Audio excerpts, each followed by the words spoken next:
Should be live. Okay, great. Let's go ahead and get started. Well, welcome everyone to the June 28th meeting of the San Francisco Democratic County Central Committee. My name is Honey Mahogany. I'm chair of the San Francisco Democratic Party, and I'm now calling this meeting to order. It's good to see everybody. Just FYI, I am sort of still getting over a cold, and so if I'm sniffing or sound weird, I apologize. But I am actually doing okay. So with that, let's go ahead and call the roll. I think everyone should have the agenda in front of them. Did everyone get the 72-hour notice and the 10-day notice? The first item on the agenda is to call the meeting to order. And so for that, I will turn it over to our recording secretary, Member Lee. Thank you, Chair Mahogany. I'll just go through roll now. Member Avalos. Member Baraka. Member Campos. Member Berry. Member Chen is excused. Member Dufty. Here. Member Galata. Present by proxy. Thank you. Member Ibanez. Here. Member Kim is excused. Member Lacroix. Here. Member Lee is here. Member Loftus. Here by proxy. You. Member Lovett. Here. Chair Mahogany. Here. Member Mandelman. Member Marr. Member Malika. Here. Member Raju. Member Ronan. Member Thomas. Yes, you're here. Member Tung. Member Williams. Member Zhao is here also by proxy. Member Feinstein is excused. Member Pelosi. Member Mullen. Member Kounalakis. Member Ma. Member Cohen. Member Cohen, present by proxy. Thank you. Member Weiner. Present by proxy. Yeah. Member Haney. Member Ting. And then I noticed that Joshua, you are here as Member Berry's proxy. So we have 14 present, and I think that gives us quorum. Member Tung is present. Oh, thank you. Sorry for my tardiness. You're all good. Thank you, Recording Secretary Lee. We'll now move on to agenda item number 2, which is the approval of the meeting agenda. Are there any amendments that folks want to make to the agenda at this time? Seeing none, is there a motion to approve the agenda? So moved. Thank you, Member Duffy. Is there a second? Second by Member Ibanez. Thank you, Member Ibanez. All those in favor, I think we can do this by acclamation.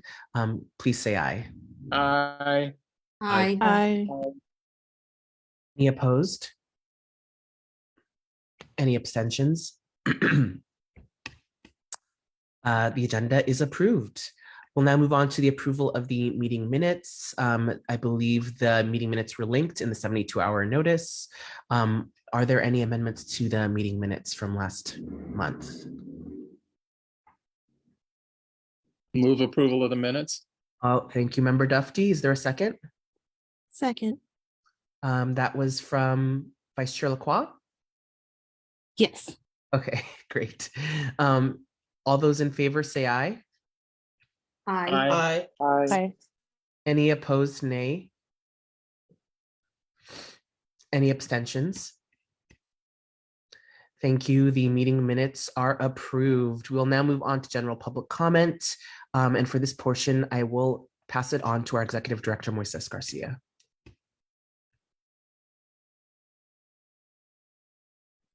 Thank you, Chair. If you would like to make public comment, please use the raise hand function, which can be found at the bottom of your Zoom screen. If you are listening to this meeting via your phone, please dial *9 to enter the queue. If you encounter any difficulties, please send an email to info@sfdemocrats.org. Each member of the public will have 2 minutes to address the SFDCCC.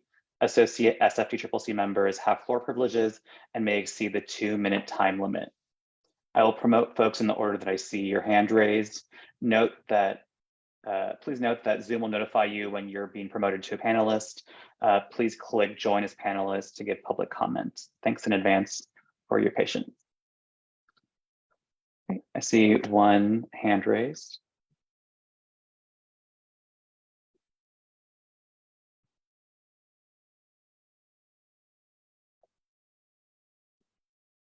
Take it away, Susan Pfeiffer. There I am. I am unmuted. Good evening, fellow Democrats. Going into another holiday weekend. Hope everyone enjoyed Pride, which was quite exciting, and a wonderful event. A couple of things coming up. First of all, we're going to start phone banking again next month with the Bay Area Coalition at the office on Castro Street. We're going to start out once a week, slow, and then build from there. We will be calling for the Ohio special election, which is designed to save a state legislation to codify Roe, basically to make it legal in Ohio. If you don't know the situation, it's going to be on the November ballot, and it's a 50+1 item on the ballot.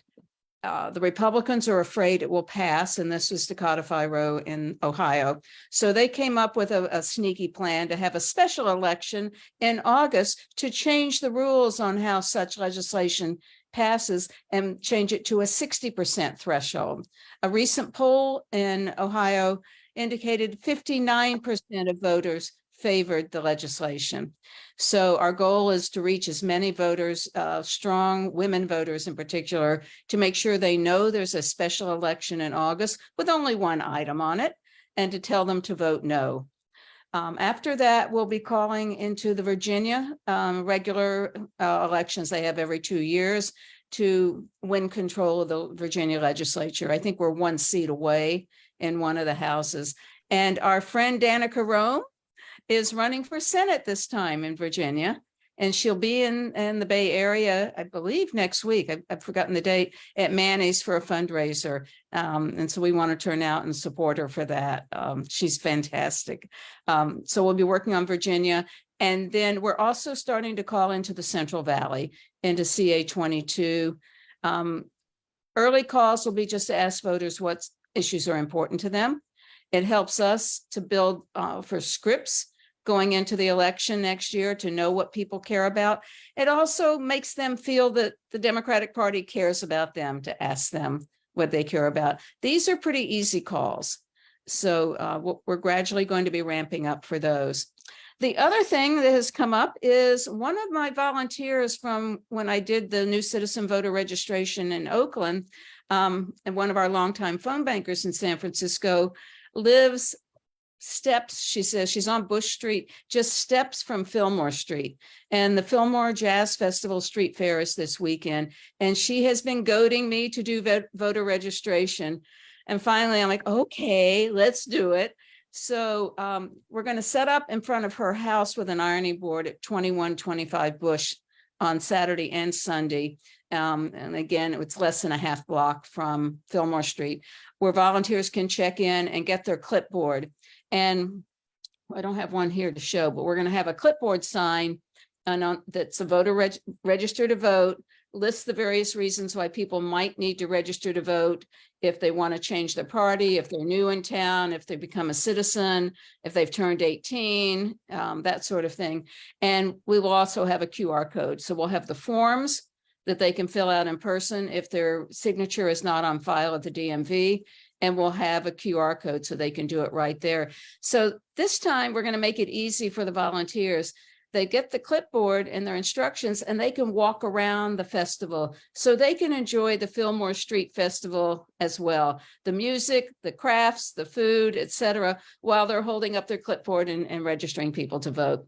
There's room for more. If anyone's going to be in town and would like to join us, we've got about, I think, 4 or 5 people per day, but we'll do Saturday from noon to 3 and Sunday from noon to 4, starting at noon, because that's when the festival that's when it really begins to get going. It's slower in the morning, and we want people's time to be used productively. So that's it. Thank you, Susan. Chair, there are no other people in the queue to give public comment. Thank you so much, Executive Director Garcia, and thank you again to Susan Pfeiffer for all the work that you're doing. I will just make a note that, I've had the opportunity to speak at a couple different events, and people keep asking how they can help, how they can be supportive, how they can help not just here in San Francisco, but across the state, across the country. And I keep saying that one of the ways that which they can do that is by attending our phone banks. So if you're out there and you're looking for ways to get involved, check out the San Francisco Democratic Party website, email us, and we will hook you up and let you know when our next phone banking opportunity is. And it's fun. It doesn't take too much of your time, and we'd be really, really excited to have you. So thank you again to Susan Pfeiffer for all your organizing efforts on that. We'll now move on to the next item, which I believe is officer report. Oh, no, I'm sorry. I'm skipping ahead. Appointment of treasurer. Member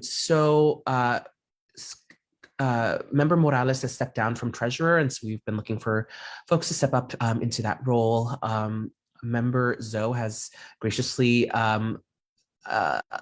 allowed himself, or stepped forward, allowed himself to be appointed. Unfortunately, he's not able to be here today, but he is eager to step into that role. So with that, I'm wondering if we could have a motion to take a vote on this appointment for Hanzo to serve as our treasurer.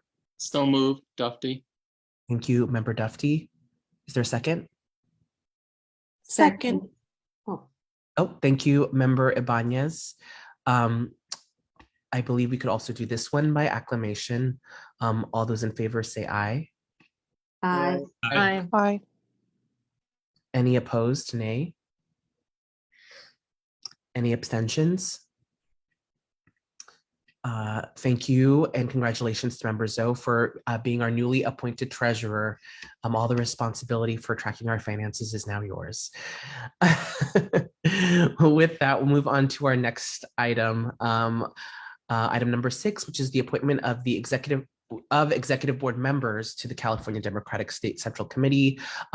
These members have been serving as the appointments to the executive board and have expressed interest in continuing to serve on the e-board for the state party. So this is really just a reappointment of those individuals.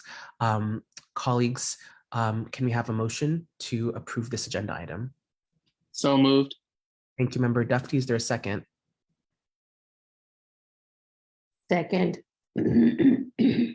Oh, is that Member Ibanez? It sounds like you have a cold too.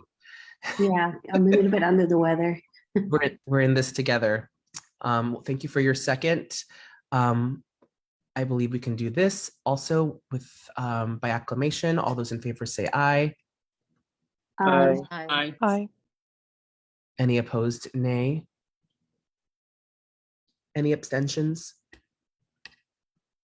Thank you, colleagues, for your approval of those members to our executive board, or our state executive board. We'll now move on to officer reports. We'll start with the chair's report. This last couple months have been extremely busy for the San Francisco Democratic Party. Obviously, and I don't think we discussed this at the last meeting, we had our state party convention.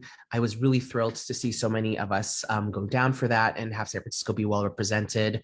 Our state elected representatives through an event that many of us attended. Many also of the ADEM delegates also attended, and it was a really great opportunity for us to be able to connect, meet each other, and also to pass out our handy new SFDEMS buttons. If you haven't seen them, I actually have some over there, but they're really, really cute, and they're actually quite big.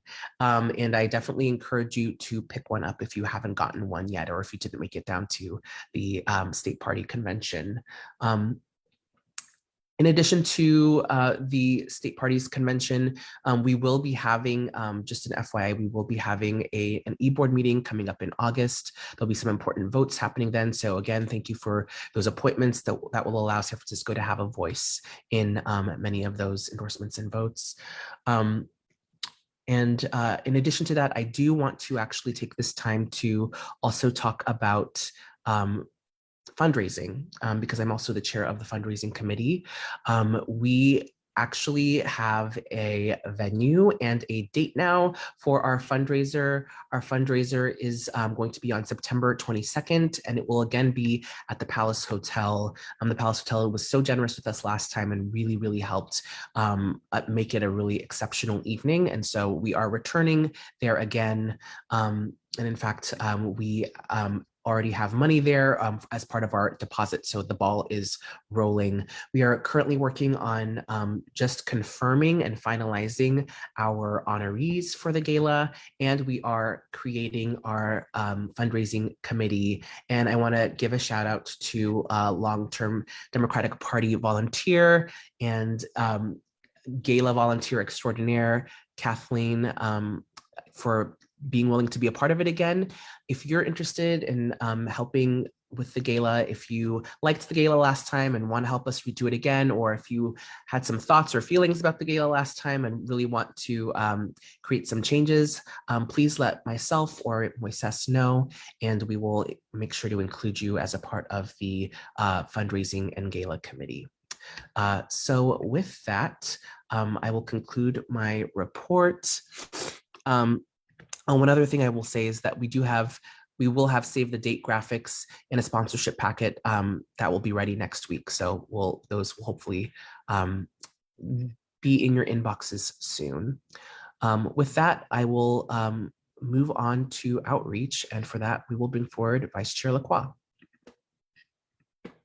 Thank you, Chair Mahogany. Yes, so first I want to say thank you so much for mentioning our buttons. They are lovely, they are beautiful, and they are ready. For anyone who wants to have a few, pass them out and wear them. We will be having, let me know if you would like some. I can just drop by wherever you are. We can coordinate and a little exchange. We'll also have them at Sunday Streets. And that's part of my report. So last Sunday Streets was in the Tenderloin on June 4th was really nice. It was a big success. A lot of community folks were out and walking around and a part of it. And we were able to register some new Democrats, got some people to ask questions about who their supervisors were with redistricting having taken place. And we were able to pass out our buttons and just engage in community. So that was really nice. I want to send a big thank you to Vice Chairs Baraka and Galata for co-tabling with myself. The next Sunday Streets is July 30th. So if anyone would like to join, please let me know so we can coordinate, times that you're available and a meeting spot. That concludes my report for right now. Thank you guys so much.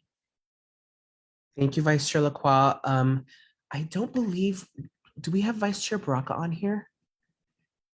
I don't believe so. And in any case, Susan Pfeiffer did give a update on both partnerships and voter registration. Are there any other updates, Jeremy, that Peter wanted to share? Yes, Chair Mahogany. So Member Galata wanted to share a brief report tonight regarding partnerships. While the 2024 elections may seem far away and it feels like we have some time to catch our breath, the work to ensure Democratic victories never rests. Thanks to our ongoing partnerships with Team Pelosi and the Bay Area Coalition, the SF Democratic Party will be joining virtual and in-person phone banks starting in July to support 3 critical efforts. We will join the Ohio Democrats to make calls to voters in Ohio to help fight back against dangerous amendment that could stop people from having the freedom to make choices about their reproductive health.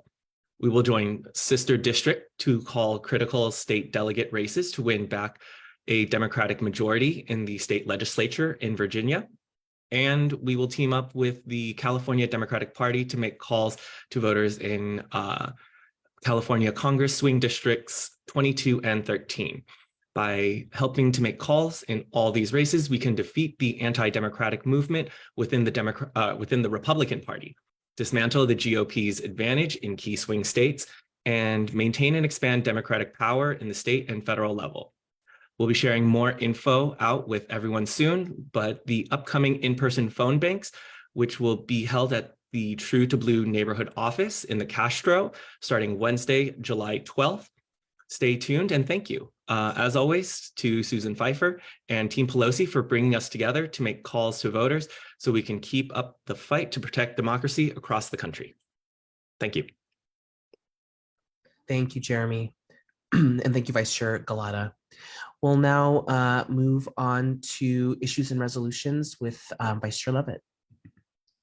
Thank you, Chair Mahogany. We have two resolutions tonight, and I know we're going into summer and it seems like slow season, but these are two really critical issues that shows how San Francisco could be at the forefront around certain issues and is at the forefront when it comes to LGBTQ rights. So amazing to experience Pride this past Sunday and realize that San Francisco is truly not just a haven, but a place where we celebrate, all people coming together from all orientations. And yet we see these attacks all over the country. These are political. And so these are issues that we should unite, not just if we, identify as LGBTQ or have friends or are allies, but because it's really about building a community that is truly safe for everyone. And happy to note that as the budget process is taking place at City Hall, and some of you are familiar with that tonight, well into the late hours, they are ironing out the add backs to the city budget that would support community programs. And I noted that quite a few of those do support LGBTQ issues, and that's good news. And we need to do more.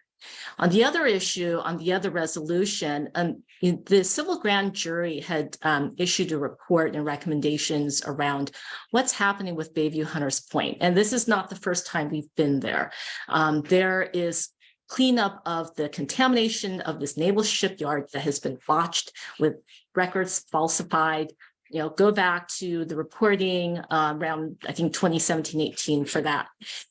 It's really critical to think of this as something forward looking for our entire city, because as we experience sea level rise over the coming years, this contamination is more than just a residence problem. And that's serious because that's an environmental justice issue, but it's a problem for the entire city as well. And if we don't address these issues now, they are going to be so much more expensive in the future. I so appreciate the civil grand jury process. I had staffed on that previously around other issues that need our long-term thinking. And I think this is where, as a Democratic Party and as folks who are serving in office, oftentimes with term limits, we all need to look beyond those 4 years or 8 years, because this is decades later. This is the future, and this is for, the future generations. Want to lift up that resolution and also, read that report. It calls for an oversight committee. That is really crucial that we have that kind of accountability. I'll pass back to Chair Mahogany. Thank you. Thank you, Vice Chair Levitt. We'll now, do we have a treasurer's report? We do not have a treasurer's report this week. And we spoke about fundraising, club chartering. Member Thomas.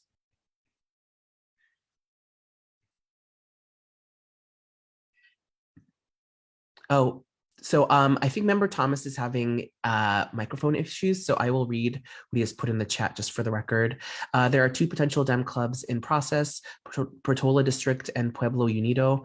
More information to come. Also, KDEM notified clubs of their eligibility to participate in pre-endorsement conferences scheduled for October. Clubs have until July 26th, 2023 to verify members not auto-matched by PDI. Executive Director Moises Garcia or Regional Director Henny Kelly are available to help clubs with that process if needed. Thank you, Member Thomas, for that update. With that, we will we'll move on to Gender Equity Committee. Just wanted to update folks on where we were in terms of the presentation that we had at the previous meeting and calls for next steps. So we actually are going to have a bylaws committee meeting on July 13th at 6 p.m. to discuss our code of conduct, specifically around our policy around harassment. So this will be a meeting that is open to DCCC members. Any DCCC member is welcome to attend. It will be an internal conversation about proposed bylaw amendments. So again, that's July 13th at 6 p.m. to discuss our bylaws. And our next report is the report from our executive director on interns. Director Garcia. Thanks, Chair. I want to take time to introduce our interns for the summer. So we went through a process. We had about 4 or 5 people apply to be interns, and chose these 2 individuals. But I also wanted to mention that these are for the summer, and then we'll also have another round for the fall, and that deadline for internships is August 9th. But I want to give some time to Yvette Contreras to get to tell us a little about herself, and then we'll kick it to Kiana Olson. Okay, hi everyone. My name is Eva Contreras. I'm currently I actually just finished at the Anza Community College, and I am making my way now to the University of California, Santa Barbara. And there I will be majoring as a Chicanx major, as well as double majoring with feminist studies and a minor in translation studies. But yeah, I'm just very excited to do the work with all of you all, and with my other fellow intern that I'm happy to meet today too. But yeah, thank you so much for this opportunity, and it's lovely to meet you all.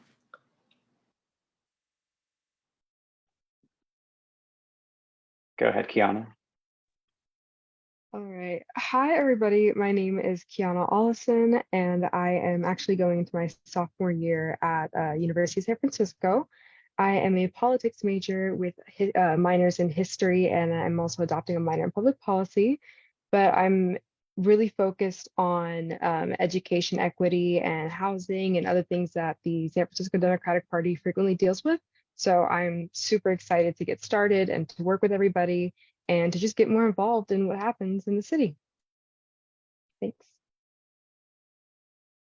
Thanks, Kiana. So Kiana and Yvette will be assisting us with phone banking on Wednesdays, eventually expanding to Saturdays with our outreach to community. So really working a lot with Susan Pfeiffer, Peter Galata, Lila Kwa, and Keith Baraka, and our Vice Chair Keith Baraka as well. So they'll be supporting that, and then they'll also have opportunity to learn from us and our processes here, and assisting with these meetings and anything that members would like them to work on them with as well. That concludes my report, Chair. Awesome. Well, thank you so much, Director Garcia. And also thank you to Yvette and Kiana for spending your summers with us. I'm really excited to have you both, and looking forward to all of these skills that you bring to the Democratic Party. So thanks again. With that, we will move on to, I don't believe we have our CDP Region 6 Director on the line. Is Annie Kelly here?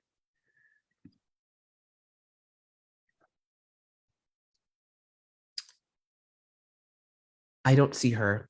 So if she does, maybe, just shoot her a text message, and we'll see if she can make it, or if she has any updates, and we can provide them later. All right, well, we will then move on to our next agenda item, which is item number 8, resolution in support of declaring a state of emergency to protect LGBTQ plus Americans. Can I have a motion to this item? Thank you, Member Dufty. Is there a second? Second by Member Bañez. Thank you, Member Ibanez. Well, as Vice Chair Lovett actually so eloquently said, San Francisco is a place where We have just celebrated Pride. We had an incredible Pride celebration with hundreds of thousands of people coming here. And San Francisco as a city and California as a state has announced itself as a sanctuary city and a sanctuary state for trans people, trans children and their families, folks who are fleeing persecution from places like Florida and other states across the country that are banning trans affirming care, that are banning people from saying the word gay in schools, and that are actually banning trans people from even appearing in public. And I say that because we do have several drag bans that have occurred where drag queens are not allowed to appear in public, but those laws are actually in effect being also applied to trans people. And that is really, really scary as a trans person. It's something that I definitely consider when I'm traveling out of state, and that I worry about.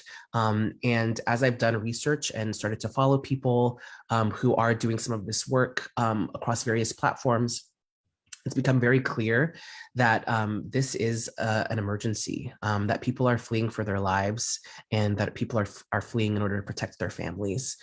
And there was recent statistics that showed that about 100,000 people have already fled their home states because of anti-LGBTQ legislation. And there's an estimate that up to 1.3 million Americans are considering leaving their homes in order to seek sanctuary elsewhere. And while I think it's very well-meaning and actually life-saving for places like California to have sanctuary city laws, the fact is that places like California are extremely expensive to live in and also extremely expensive to move to. And so there are many, many people who are unable to leave their hometowns because of the financial constraints. And as usual, those who are most vulnerable are the ones that are most heavily impacted by this kind of discrimination and by these types of laws. And so I think it's really important that beyond just declaring ourselves a sanctuary state and a city, that we have a state of emergency declared so that we can actually allocate resources to help folks move when they are in danger. And we are not just getting to that place, but we are actively in that place right now. People are fleeing. So that is why I've introduced this resolution. And I'm hoping that we can send this both to our leaders in our state as well as our federal governments so that they really take this seriously, the impacts that these laws are having on our community. And with that, I will open it up to anyone else who has comments on this item.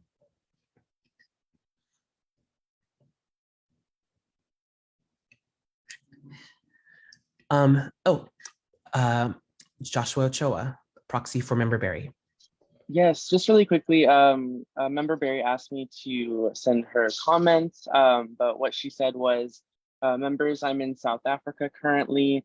2 days ago, I met a counsel to a constitutional judge to the highest court in the land. They shared with me that their brother is not safe to come out as LGBTQ and that we have that freedom in the United States.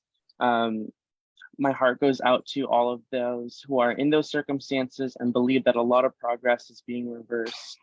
And at the same time, it pisses me off that communities in the US are used for political reasons. The fear of LGBTQ people, Blacks, Latinos, and Asians are constantly getting used to get white voters to help people win campaigns, and that Member Berry stands in solidarity with the LGBTQ plus community. Thank you, Joshua Ochoa. I don't see any other hands. So with that, is there, Vice Chair Levitt.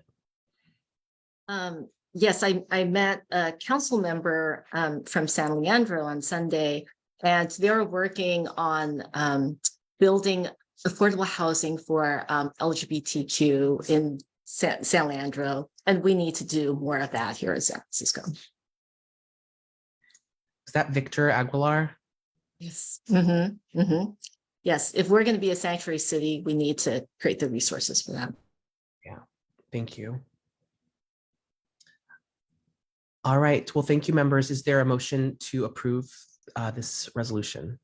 Motion made already and seconded by Annabelle. I think that was to consider the item, not to approve. Oh, I'm sorry. Well, then I'd like to move the item and I would welcome Annabelle Seconding, if that's okay. Absolutely. I will love to second it. Thank you. And I think we can do this by acclamation. All those in favor say aye. Aye. Aye. Any opposed? Nay. Any abstentions? All right, thank you for unanimously passing this resolution. We'll now move on to item number 9, which is a resolution in support of contamination cleanup at Bayview Hunters Point. Can I have a motion to consider this item? So moved. I'm going to give it to Member Barry this time. Is there a second? Second. Thank you, Vice Chair Lovett. So I first actually want to thank Tanya Randall, Ariane Harrison, and Dave Rohde for working with me on this resolution. And I'd really like to take the time to actually read some of the excerpts from the grand jury report as my introductory remarks, because I think it speaks really clearly to the situation. The history of the Hunters Point shipyard begins in 1867 when the first dry dock opened on the peninsula. In 1941, the Navy bought the site, recruited tens of thousands of workers, and turned the shipyard into a major repair and maintenance facility for warships. Through 1944, the Navy built 4 new large dry docks and expanded the peninsula by smashing an adjacent hill into gravel and dumping them into the bay.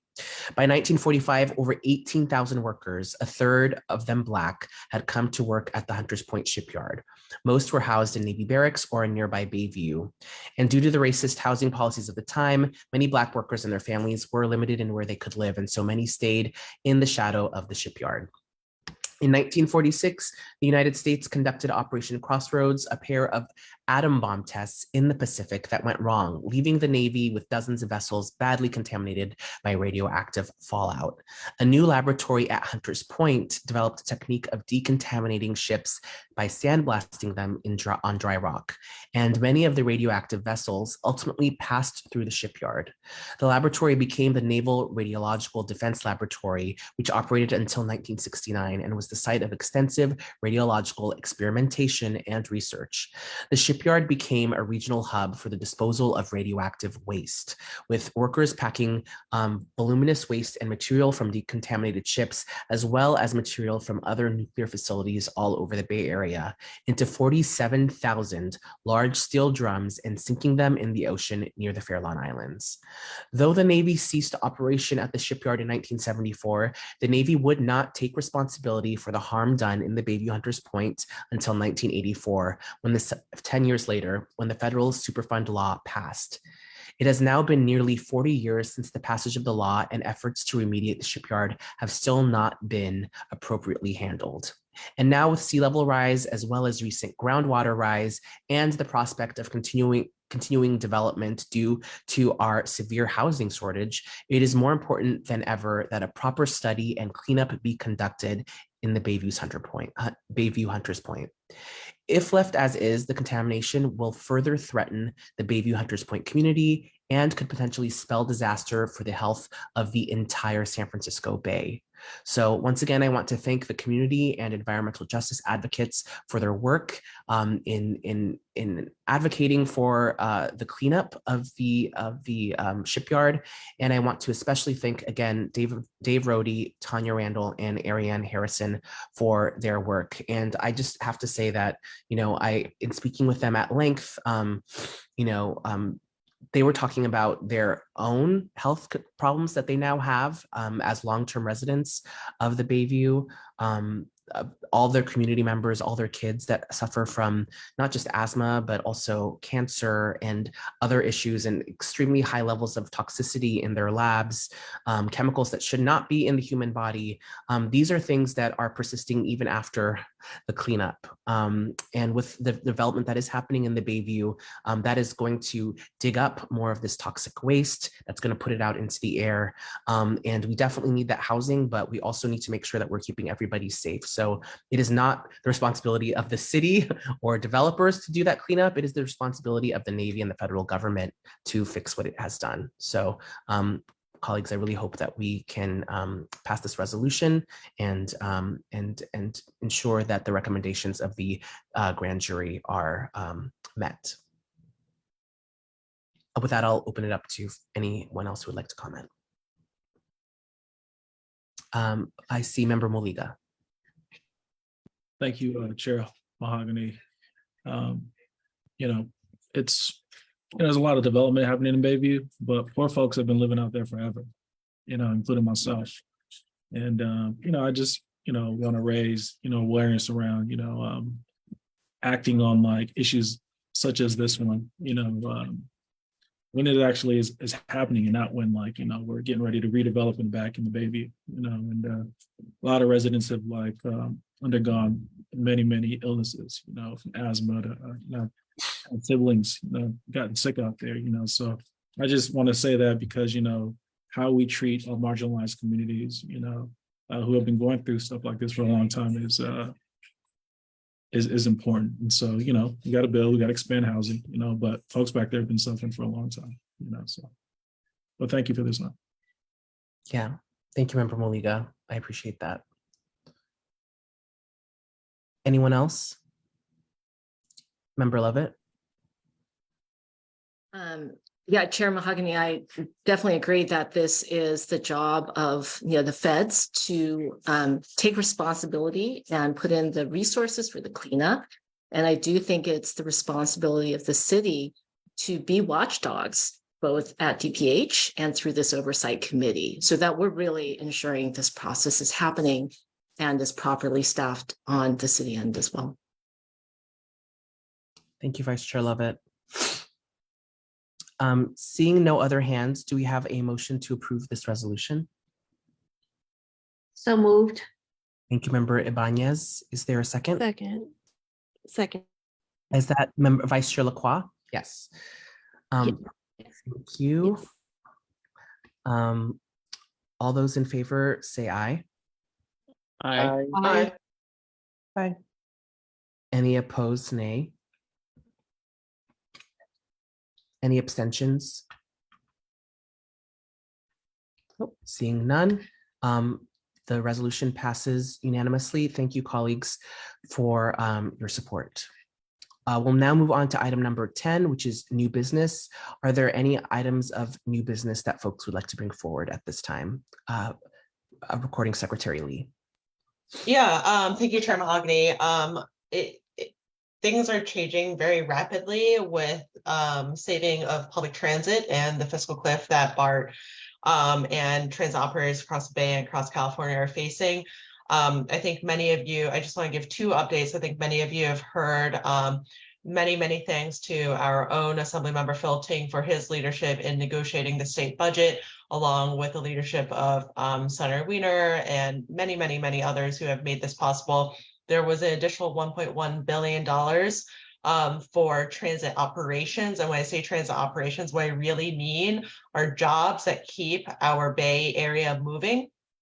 And, the prevention of service cuts for public transit. That was approved as part of the state budget. I was happy to see that Governor Newsom and Assemblymember Phil Ting actually signed that budget on BART yesterday.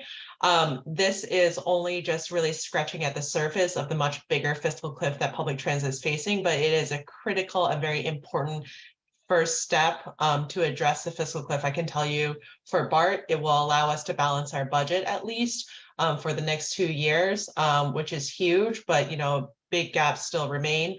And then next thing is there was major amendments introduced as part of Senate Bill 532, authored by Senator Wiener. And I'm pretty sure it is co-sponsored by Assembly members Haney and Ting as well. I think you're all on here, so you can correct me, which would be a temporary bridge toll increase in the Bay Area, which would bring in an additional approximately $200 million a year to further support Bay Area transit operations. This is really a stopgap measure as we try to figure out the long-term, much more sustainable, much more resilient vision for funding public transit in the ways that we really need to fund our public goods. So I just really want to thank the leadership of our state delegation for continuing to carry this work forward. So thank you. Thank you, Member Lee, for bringing that forward. That's really important. Is there anyone else who'd like to bring any new business to the body? Okay, I don't see any other hands, so we will now move on to in memoriam. Are there any folks who would like to bring forward any names for the in memoriam before the adjournment?